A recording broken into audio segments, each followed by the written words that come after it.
வரவழைப்போமாக. Praise lord pastor. சோஸ்திரம் pastor, சோஸ்திரம். Praise lord sister Dolly. அவர் சமூகம் இருக்கவில்லை. எனவே கலையத்திலிருந்து நான் செய்து கொடுக்கிறேன்.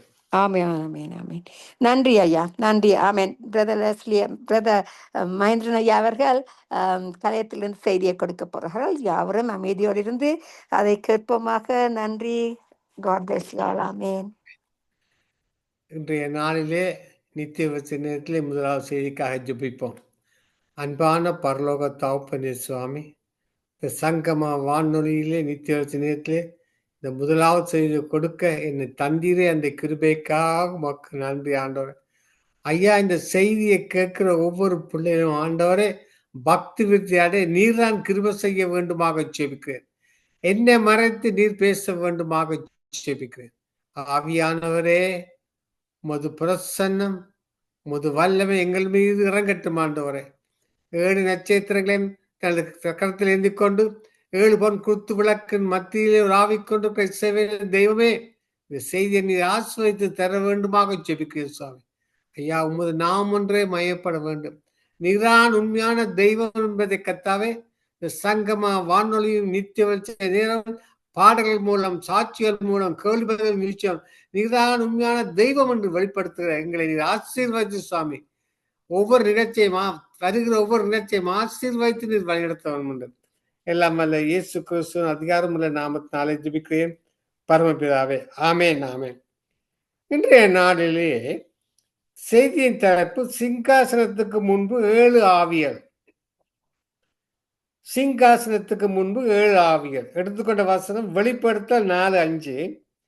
தேவனுடைய 7 ஆவியலாகிய 7 அக்னி தீபங்கள் சிங்காசனத்துக்கு முன்பாக எரிந்து கொண்டிருந்தன.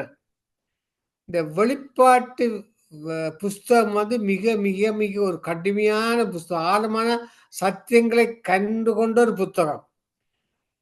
காரணம், இது ஆவியானவர் தான் இந்த செய்தியை வெளிப்படுத்தலாமே ஒழிய எங்களாலே முடியாது. ஒரு வெளிப்படுத்தல் நிகழ்ச்சி விசேஷ புத்தகத்திலே ஒரு செய்தி கொடுக்க வேண்டுமானால் ஆவியானவர உதவியோடு தான் நான் செய்து கொடுக்க முடிய சுய முயற்சினால் அல்ல படிப்பு முயற்சினால் செய்து கொடுக்க முடியாது.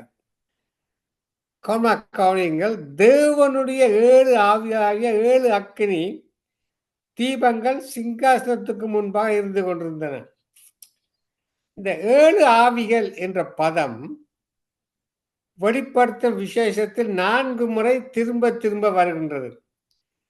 வெளிப்படுத்தல் 1:4 வருகின்றது, வெளிப்படுத்தல் 3:1 வருகிறது, வெளிப்படுத்தல் 4:5 வருகிறது, வெளிப்படுத்தல் 5:6 வருகிறது. இந்த 7 என்பது பூர்ணத்தை நிறைவை குறிக்கிறது.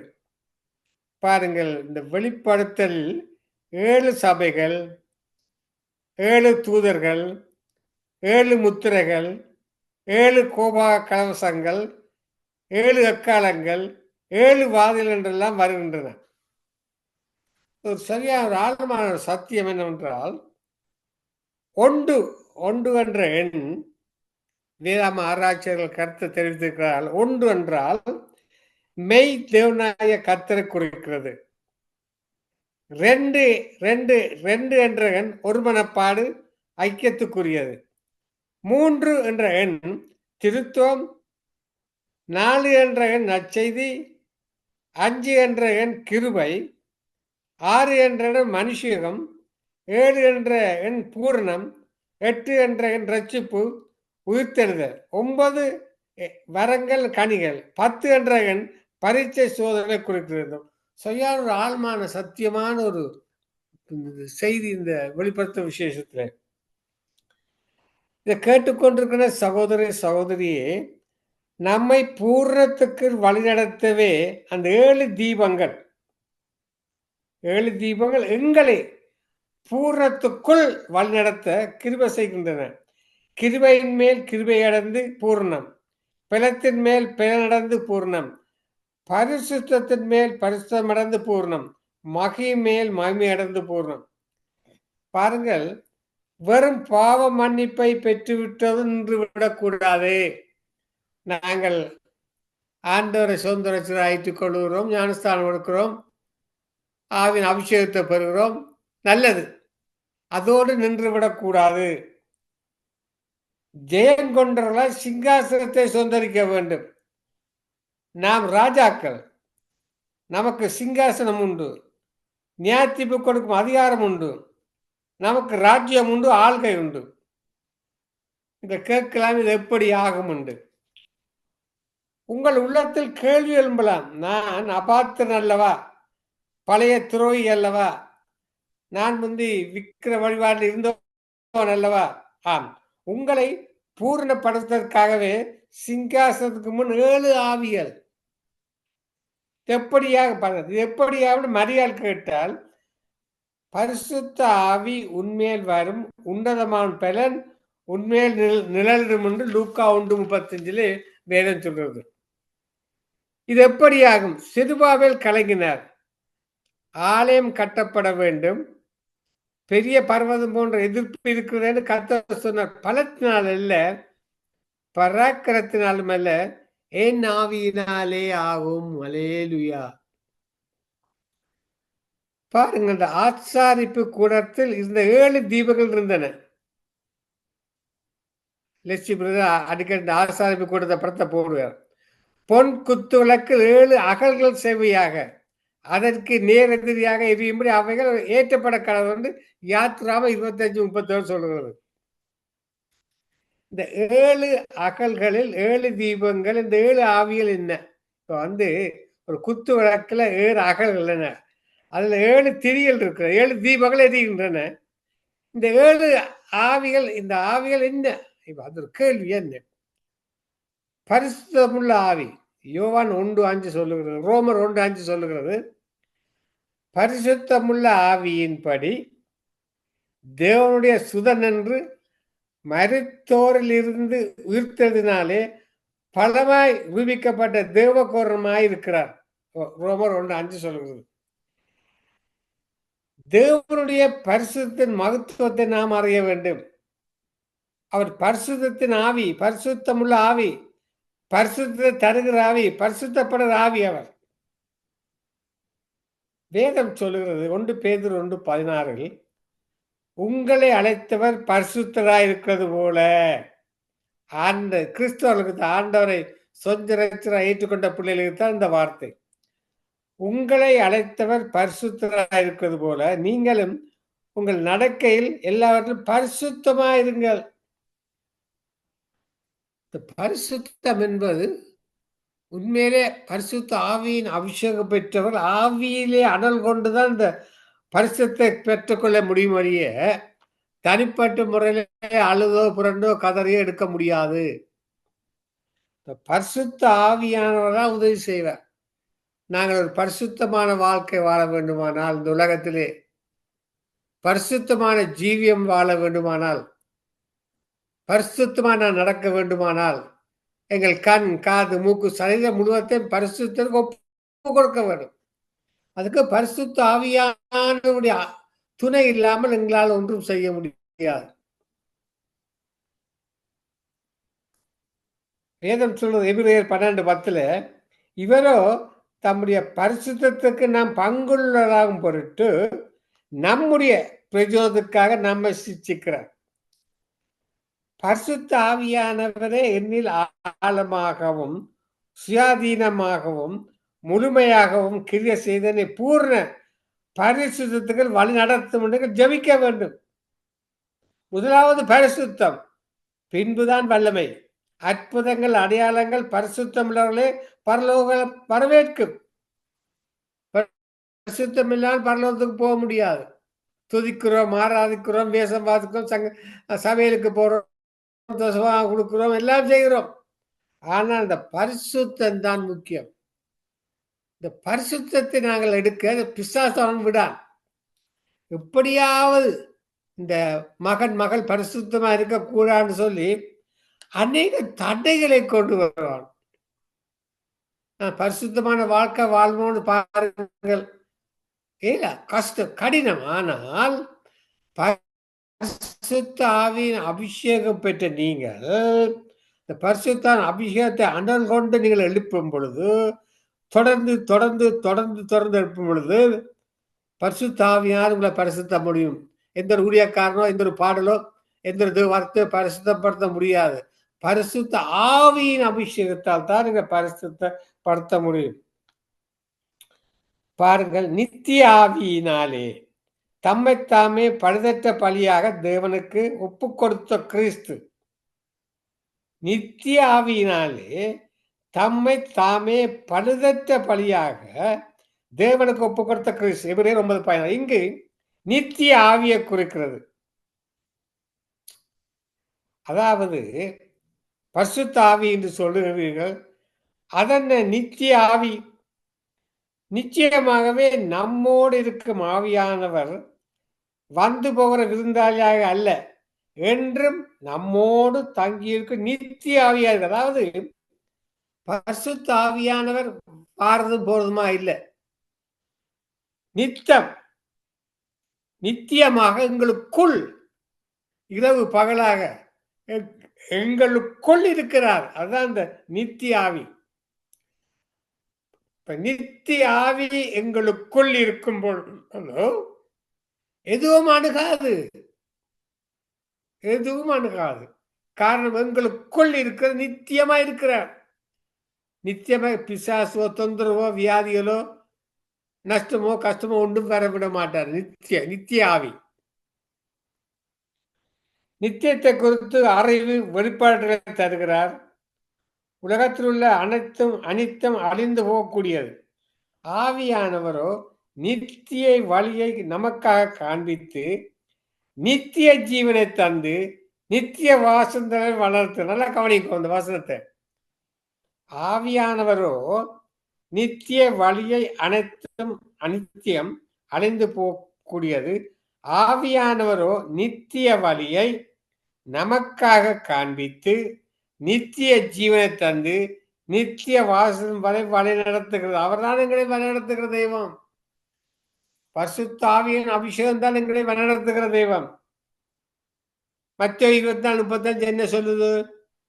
வானமும் பூமியும் ஒளிந்து போம், என் வார்த்தைகளோ ஒளிந்து போவதில்லை. கேட்டுக்கொண்டிருக்கிற சகோதர சகோதரியே, சுய அறிவினால் நித்தியமான காரியங்களை அறிய முடியாது. நிக்கேதேமு கேட்டார், மனுஷன் முதிர் வயதாய் இருக்கையில் தன் தாயின் கர்ப்பத்தில் 2 தரம் பிரவேசித்து பிறக்க கூடுமோ? நிக்கேதேமு ஒரு பெரிய பண்டிதர். என்ன அவரே கேட்கிறார் இயேசுவிடம், மனுஷன் முதிர் வயதாய் இருக்கையில் தன் தாயின் கர்ப்பத்தில் 2ஆம் தரம் பிரவேசிக்க கூடுமோ? யூதர்கள் கேட்டார்கள், இவன் தன் மாமிசத்தை எப்படி நமக்கு புதுக்க கொடுப்பான்? பல கேள்விகள். இவன் மாமிசத்தை எப்படி நமக்கு புதுக்க கொடுப்பான்னு யோவான் 6:55-57 சொல்கிறது. நித்தியத்திலிருந்து வந்த நித்திய ஆவியானவரே நித்தியமான வருங்காலை குறித்து நமக்கு போதிக்கக்கூடியவர். அவரான எங்களை போதிக்கக்கூடியவர்கள். என்ன பாருங்கள், நமக்கு நித்திய ஆவி எங்களுக்கு இருக்கும் பொழுது ஆவியான மகனே அங்கே போகாதே, மகளே இங்கே போகாது என்று எங்களை தடுத்து நிறுத்துவார். அப்ப அவருக்கு தெரியும், நான் போனா ஒரு ஆக்சிடென்ட் வரும்ல, நான் போன பிரச்சனை போகாதே. அப்படி இந்த வருங்காலத்தை குறித்து, உனக்கு என்னென்ன வருங்காலத்தை குறித்து நித்திய ஆவியான வெளிப்படுத்துவார். பாருங்க, 1 கொரிந்தியர் 2:12-14 சொல்லுது, நாங்களோ உலகத்தின் ஆவியை பெறாமல், உலகத்தின் ஆவின்னா உங்களுக்கு தெரியும், சொல்ல தேவையில்லை. நாங்களோ உலகத்தின் ஆவியை பெறாமல் தேவனிடத்திலிருந்து புறப்படுகிற ஆவியை பெற்றோம். தேவனிடத்திலிருந்து புறப்படுற ஆவி எப்படி பெற்றோம்? ஆண்டவரை சொந்தத்தை ஏற்றுக்கொள்றோம், ஞானஸ்தானம் எடுக்கிறோம், வார்த்தையை வாசிக்கிறோம், ஊழியம் செய்கிறோம், தாளந்தை தேவனுக்காக கொடுக்கிறோம், இரவு பகலாக கொடுக்கிறோம். என்ன இப்ப நாங்களோ உலகத்தின் ஆவியை பெறாமல் தேவனிடத்திலிருந்து பிறக்கிற ஆவியை பெற்றது. தேவனுடைய இருந்து பெறப்பட்ட ஆவினால் தான் இங்க வந்து ஊழியம் செய்கிறார்கள், தாழ்ந்தை கொடுக்கிறார்கள். அவைகள் நாங்கள் மனுஷ ஞானம் போதிக்கிற வார்த்தையாலே பேசி ஆவிக்குரியவளை ஆவிக்குரியவோடு சம்பந்தப்பட்டு காண்பிக்கிறோம். இதை கேட்டு கொடுக்க சகோதரியே, முதலாவது நீங்க பார்த்தோம் பரிசுத்தம் உள்ள ஆவி, இரண்டாவது ஆவி நித்திய ஆவி, மூன்றாவது தேற்றும் ஆவி. அது என்ன தேற்றும் ஆவி? பரிசுத்த ஆவினா உண்டுதானே, என்ன உருப்பட்ட ஆவி சொல்றீங்க? வேதாகமத்தை கவனமா வாசிக்க வேண்டும். பரிசுத்தமுள்ள ஆவி, நித்திய ஆவி, இப்பொழுது நான் சொல்ல போற தேற்றும் ஆவி. அது என்ன தேற்றும் ஆவி? உனக்கு ஒரு கேள்வி கேட்கலாம். என்ன இவர் அலம்புறார்? அதாவது தேற்றும் ஆவிக்கு வசனம் யோவான் 14:16-18. வேறொரு தேற்றவாளை அவங்களுக்கு தந்தருவார், நான் உங்களை திக்கற்றலாக விடேன், உங்களிடத்தில் வருவார். தேற்றவாளன், வேறொரு தேற்றவாளன் என்பதை கவனித்து பாருங்கள். இயேசு ஒரு தேற்றவாளன், பரிசுத்த ஆவியானவர் வேறொரு தேற்றவாளன். இயேசு தன் பிதாவிடத்தில் போகிறேன் என்றும் பாவிகளின் கையில் பாடுபட்டு மறிப்பென்று சொன்னபோது சீசர் உள்ளம் கலங்கியது. இனி தங்க நிலைமை என்ன, எல்லாவற்றையும் விட்டு பின் சென்றுமே அனாதை. அதாவது இயேசு கிறிஸ்துவை ஏன் பின்பற்றி போனார்கள் எல்லாரும்? சீசர்கள் பின்பற்றினார்கள், அநேக விசுவாசிகள், அநேக உலகத்தார் பின்பற்றி போனார்கள். என்ன வார்த்தை கேட்க அல்ல, அவருடைய போஜனம் ஜபித்தார், சாப்பாடெல்லாம் வந்து குவியுது. அநேக பேர் சாப்பாட்டுக்காகத்தான் போகிறார். நல்லா கவனிக்கணும். இந்த இயேசுக்கு பின்னாலே போறேன்னு சொன்னால் அநேக பேர் சாப்பாட்டுக்கு. இப்ப நான் பிதானத்தை போறேன்னு சொன்னோன்னே எல்லாருக்கும் ஒரே அழுகடே, ஐயோ இயேசுல போட எங்களுக்கு எப்படி சாப்பாடு கிடைக்க போகுது? விதமான சாப்பாடெல்லாம் தருவாரு, அவர் பிதானத்தில் போனா எங்க பட்டினா கிடக்கணும், அப்படியே வாஞ்சேன். இதெல்லாம் இந்த பிசாசு கொண்டாடுறேன் அப்படின்னு வாஞ்சேன். அன்று அவர்கள் மட்டுமல்ல, இன்று நம்மையும் ஆற்றி தேற்றவே தேற்றவாளன். ஊழியத்தில் சிறந்த ஊழியம் மற்றவர்களை தேற்று முடியும். தேற்றவாளன் இருக்கும் பொழுதுதான் நான் உற்சாகமா ஊழியம் செய்கிறோம். பாருங்க, இந்த சங்கம் அவர்களை வச்சு வார்த்தையை கொடுக்காது. என்ன ஒரு வார்த்தை கொடுக்கறதா லேசான காரியம் இல்லை. வார்த்தையை கேட்கலாம். ஊழியக்காரர் முழங்கால் படியிட்டு ஆவியின் அபிஷேகம் பெற்று, ஆவியானவரே இந்த நித்திய வெளிச்ச நேரத்தில் எப்படிப்பட்ட வசனத்தை நான் நித்தியத்தை கொடுக்க கேட்டுத்தான் அவர் பிரசங்கிக்கார். பாஸ்டர் ஞானப்பிரகாசம் அடிக்கடி சொல்லுவேன், அவர் செய்தியை முழங்கால் படியில் தான் செய்தி எடுப்பார். அப்படிப்பட்ட ஊழியக்காரன். இந்த உலகம் ஆறுதலற்ற உலகம். அந்த உலகத்தில் நடக்கிற காரியங்களை பார்க்கும்போது எனக்கே வேதனையா இருக்கு. இந்த சண்டையில பார்க்கும்போது இத்தனை பேர் மறிக்கிறார்கள். கற்பிணி தாய்மார்கள், குழந்தைகள் ரோட்டா மறித்து கொண்டே போகிறார்கள். அதை நிற்கும் பொழுது இந்த உலகம் ஆறுதலற்ற உலகம். திரளான ஜனங்கள் மனதிலே ஆழமான காயங்களோடும் வேதனையோடும் தவிக்கிறார்கள். வாலிப வயதில் கணவன் இழந்து தவிக்கும் இளம்பெண், பச்சளம் குழந்தைகள் பலர் அடக்கத்துக்கு வரலாம், துக்கம் விசாரிக்கலாம். ஆனால் தேற்றக்கூடிய ஒருவரே, எங்களை ஆறுதல் பட, எங்களுக்கு என்னதான் துக்கங்கள், துன்பங்கள், தொல்லைகள், வியாதி வந்தாலும் எங்களை தேற்றுகிறவர் தேற்றுவாள். பாருங்கள், ஒரு பாட்டி மறுத்த போது சின்ன பேருக்குமாறும் தாத்தா கவலைப்படாதீர்கள், கண்ணீரை துரத்துக்குங்கள், நான் இனி உங்களோடு தான் படுக்க போகிறேன் என்று சொல்லி பிஞ்சு கரங்கினால் தாத்தாவின் கண்ணீரை துரத்த போது ஆறுதல் வந்தது. எசாயா 66 என்ன சொல்லுவது? ஒருவன் அவன் தாய் தேற்றுவது போல நான் உங்களை தேற்றுவேன், நீங்கள் எருசலேமிலே தேற்றப்படுவீர்கள். ஒருவனை அவன் தாய் தேற்றுவது போல. இந்த வார்த்தையில ஆழமாக கற்றுக்கொள்ள வேண்டும். ஒரு தாய் தேற்றுவது, ஒரு தாய் குழந்தையை பெற்றெடுத்து அதை வளர்க்க படுகிற பாடு கொஞ்சம் நிஜம் இல்லை. நான் உங்களை தேற்றுவேன், நீங்களும் எருசலேமிலே தேற்றப்படுவீர்கள். பிறகு சொல்ற இசையா 49:15, ஸ்திரீயானவள் தன் கற்பத்துக்கு பிள்ளை இறங்காமல் தன் பாலனை மறப்பாளோ, அவர்கள் மறந்தாலும் நான் உன்னை மறப்பேன்.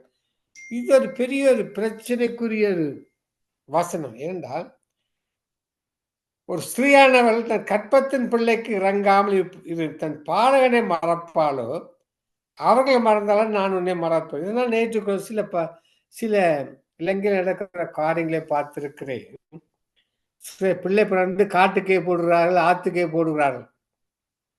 பிள்ளைகளை பராமரிக்க முடியாம சில சொல்ல முடியாத சில நிகழ்ச்சியாலே அந்த பெற்ற பிள்ளையை கொண்டு எங்கேயோ காட்டுக்கு போடுறாள். ஆண்டவர் என்ன சொல்றார்?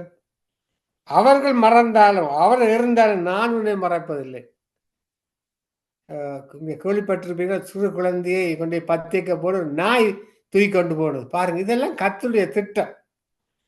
அதான் அவர்கள் மறந்தால் நான் உன்னை மறப்பதில்லை. அப்ப அந்த குழந்தையை ஆவியானந்த நாய்க்கு பேசி நாய் அந்த குழந்தையை மிக கவனமாக கொண்டு போனது என்ன? உலகமே அதிர்ந்தது என்ன? அதார் செய்தது? ஆவியானர். அதான் வசனம், நான் உன்னை மறப்பதில்லை. நீ இந்த குழந்தைய கொண்டே காட்டுக்கு போட்டானா ஆத்துக்கு போனா நான் காப்பாற்றுவேன், நான் ஒன்னும் மறப்பதில்லை சொல்றேன். பாருங்கள், பழைய ஏற்பாட்டில் நோவான்ற வார்த்தைக்கு தேற்றுகிறவன் என்பது அர்த்தம். நமக்கு உண்டான வேலையை நமக்கு கைகளின் பிரயாசம் நம்மை தேற்றுவார்னு சொல்லி நோவா பேரிட்டான். கேட்டுக்கொண்டிருக்கிற சகோதரி சகோதரியே, நோவா 2 காரியத்தில் மட்டுமே தேற்றுவார் என்று தகப்பனார் எதிர்பார்த்தார். தனக்கு உண்டான வேலையில், தன் கையில் பிரயாசத்தில். ஆனால் ஆவியானவரோ 1000 சந்தர்ப்பங்களில் ஒவ்வொரு துயரத்திலும், ஒவ்வொரு வேதனையிலும், ஒவ்வொரு இழப்பிலும் நம்மை தேற்றுவராக இருக்கிறார். இதுதானே தேற்றுவாளர். ஒவ்வொரு துயரத்திலும், ஒவ்வொரு வேதனையிலும், ஒவ்வொரு இழப்பிலும் நம்மை தேற்றுகிறார் இருக்கிறார். ஆண்டோற்ற பிள்ளைகள் அருமையான வசனம். ஆவியானவங்களை தேற்றுவாரு. எல்லாருக்கும் பிரச்சனை இருக்கு, இல்லைன்னு சொல்ல இல்லை. எல்லாருக்கும் ஏதோ ஒரு லைன்ல பிரச்சனையே இருக்கும், மற்றவங்க சொல்ல முடியாத பிரச்சனை இருக்கும். ஆனால் ஆவியானவர் எங்களை சரிப்படுத்துகிறார். அவர் தேற்றுவது மட்டுமில்ல, தேவனுடைய அன்பை நம்முடைய இருதயத்தில் ஊற்றி தேற்றின ஊழியத்தை நமக்கு தரார். ரோமர் 5:5 வாய்த்து பாருங்க. தேவனுடைய அன்பை நம்முடைய இருதயத்தில் ஊற்றி இருக்கிறார். ஏன் அவர் தலையை இந்த அன்பை தலையில ஊற்ற இல்லை, இருதயம் தான் செயல்படுகிறது. இருதயத்தில் ஊற்றுகிறார். 5:5 அருமையான வசனம். சிநேகிதனாக தேற்று எல்லாவற்றுக்கும் மேல ஆத்ம நேசராகவும் இருக்கிறார். எரேமியா 31:3 அநாதி சிநேகத்தால் உன்னை சிநேகித்தேன், அதனால் காரியத்தால் உன்னை இழுத்துக்கொள்வேன் என்று எரேமியா 32:3 சொல்றது. அடுத்தது சத்தியாவி. முதலாவது நான் சொன்னேன் பரிசுத்தாவி, 2வது நித்திய ஆவி, தேற்றுமாவி, இப்பொழுது சத்தியாவி. அது என்ன சத்தியாவி? யோவான் 16:13. யோவான் 16:13 சத்திய ஆவியானவராகிய அவர் வரும்போது அவர் சத்தியத்துக்குள்ளும் உங்களை வழிநடத்துவார். சத்திய ஆவியாகிய அவர் வரும்போது சகல சத்தியத்துக்கும் உங்களை நடத்துவார். இந்த வேதத்தில் 5 இடங்களில் சத்திய ஆவி என்ற வார்த்தை வருகிறது. ஒரு 5 இடங்கள்ல வருகிறது சத்திய ஆவி. எங்க? யோவான் 14:17 ஒன்று வருகிறது சத்தியாவி, 15:26, 16:13, 1 யோவான் 4:6-5-6 சத்தியாவின்னு குறிக்கப்பட்டிருக்கிறது. ஒரு பக்கத்தில் சாத்தான் பொய்யை ஊதுகிறான். அவன் பொய்யனும் பொய்யுக்கு பிதாவுமா இருக்கிறான். அவன் திருடவும் கொள்ளவும் அழிக்கவே வருகிறான். இயேசு சொன்னார், நானே வழியும் சத்தியமாய் ஜீவமாய் இருக்கிறேன். இயேசுவிடத்துல சத்தியம் இருந்தது. இதோ என் சத்திய ஆவியால் உங்களை நிரப்ப விரும்புகிறேன் என்கிறார். இதோ திராணியும் வல்லமையில் ஒருவன் அவரிடம் இருக்கிறான், அவரே ஆவியானவர். பொய்யாய லுசிபரை எதிர்க்கிறவர் வெள்ளம் போல் சத்து வரும்போது ஆவியானவர் அவனுக்கு விரோதமாக கொடியேற்றுவார். வஞ்சகாவி இன்னதென்றும் சத்தியம் அறிந்திருக்கிறோம். அடுத்து குமாரனுடைய ஆவி. என்னையா கணக்காக்க சொல்றீங்க? பரிசுத்த ஆவியான ஒரு ஆவிதான், எல்லாம் வேதாமத்தால் இருக்கு ஐயா. குமாரனுடைய ஆவி கலாத்தியர் 4:6-7. தேவன் தம்முடைய குமாரன் ஆவியை தன் இருதயம் அனுப்பினார். இனி அடிமையான புத்திரனா இருக்கிறார். புத்திரனால் சுதந்திரம் மட்டுமல்ல சுயாதீனன். நாம் நேராக கிருபாசத்தண்டைக்கு நெருங்கிக்கிட்டு சேர பாக்கியத்தை பெற்றிருக்கிறோம். என்ன? என்னை நோக்கி கூப்பிடு, அப்பொழுது நான் உனக்கு உத்தரவு கொடுப்பேன். உன் வாயை விரிவாய் திற, நான் அதை நன்மையால் நிரப்புவேன். எவ்வளவு வசனம் பாருங்கள். இதெல்லாம் எங்களுக்கு இந்த வார்த்தைகள். என்னை நோக்கி கூப்பிட்டு பாருங்கள், அப்பொழுது நான் உனக்கு உத்தரவு கொடுப்பேன். கஷ்டங்கள், துன்பங்கள், தொல்லைகள், பிரச்சனை அவரை கூப்பிடுங்கள். இதுவரைக்கும் நீங்கள் என் நாமத்தினால் ஒன்றும் கேட்கவில்லை, கேளுங்கள், அப்பொழுது பெற்றுக்கொள்வீர்கள். பிச்சைக்காரனை போல பரதாம இல்லை, பிள்ளைகள் என்ற உரிமையோடு கேளுங்கள். நீங்கள் பிள்ளைகளாமல் அதிகாரம் கொடுத்திருக்கிறார். நீங்கள் அடிமைத்தனத்தின் ஆவியை பெறாமல் அப்பா பிதாவே என்று கூறப்படுற புத்திர சிவாரத்தின் ஆவியை பெற்றிருக்கிறது. அடுத்த ஒரு ஆவிற்கு பலமும் அன்பும் தெளிந்த புத்தியும் உள்ள ஆவி. 2 தீமோத்தேயு 1:7.